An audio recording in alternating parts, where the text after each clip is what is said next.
नाशिक जिल्ह्यातील निपाड तालुक्यातल्या विंचूर इथं जिल्हा परिषद शाळेच्या जमिनीच्या कथित बेकायदेशीर खरेदी प्रकरणी मोठं आंदोलन उभं राहिलं आहे। संपादक सुरेश अहिरे यांनी दिलेल्या माहितीनुसार चौकाजवळील मोक्याच्या ठिकाणी असलेली 100 वर्ष जुनी जिल्हा परिषदेची शाळेची जागा मधुकर गायकर यांनी बेकायदेशीररित्या खरेदी केल्याचा आरोप ग्रामस्थांनी केला आहे। या प्रकरणाविरोधात ग्रामस्थांनी स्वयंस्फूर्तीने आंदोलन छेडलं असून विद्यार्थी पालकांसह विविध राजकीय पदाधिकारी व कार्यकर्त्यांची मोठ्या संख्येने उपस्थिती दिसून आली। विशेष म्हणजे गेली 20 ते 25 वर्ष विंचूर गटाचं नेतृत्व करणारे व माजी जिल्हा परिषद अध्यक्ष पंढरीनाथ थोरे हे देखील आंदोलनात सहभागी झाले। मात्र आंदोलनादरम्यान त्यांच्या कथित शिवराळ भाषेमुळे परिसरात तीव्र प्रतिक्रिया उमटताना दिसत आहे। दरम्यान ही जमीन पूर्वी जहागीरदार भालेराव विंचुरकर कुटुंबियांनी शाळेसाठी दान दिल्याची माहिती समोर येत असून उतार्यावर जिल्हा परिषदेचे नाव न लागल्याचा गैरफायदा घेत तिसऱ्या पिढीकडून व्यवहार झाल्याचा आरोप आहे। ग्रामस्थांनी प्रशासनाकडे मागणी केली आहे की हा व्यवहार तात्काळ रद्द करावा आणि इथं लवकरात लवकर नवीन भव्य शाळा इमारत उभी करावी।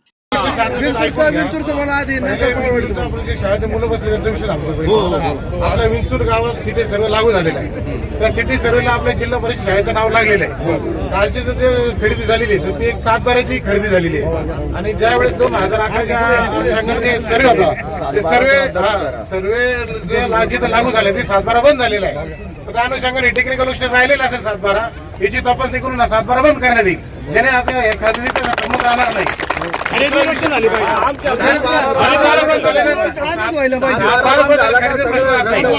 सिटी सर्वेला आपल्या शाळेचं नाव लागू आहे, त्याचा सिटी सर्वे खरेदी झालेली नाही। ओके, दुसरा विषय जो विष्णुनगरचा आहे, विष्णुनगरची जी खरेदी झाली त्या खरेदीच्या चौकशी चालू आहे, त्याने चौकशी दिसेल ते नियमानुसार कारवाई करायला येईल।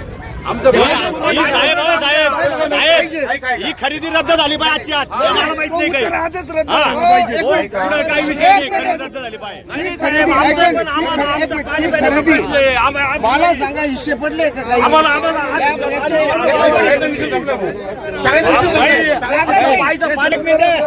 आमची पाणी प्यायची नाव करून घेतली ना, आम्हाला पाहिजे। आतापर्यंत सगळ्यावर राज्य केलं आणि याने आता या ठिकाणी या शाळेची जागा किंवा या आमच्या पाणी प्यायची विहीर, आमची पाणी प्यायची विहीर वासोबाजाच्या हराम करत आहे ना, दवाखाना बंद केला पाहिजे आपण तिथं।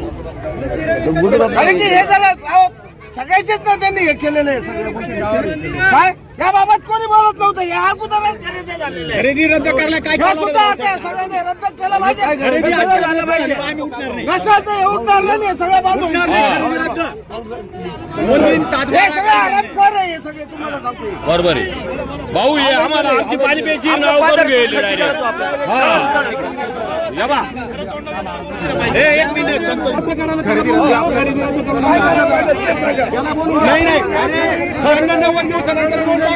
आमचे संपूर्ण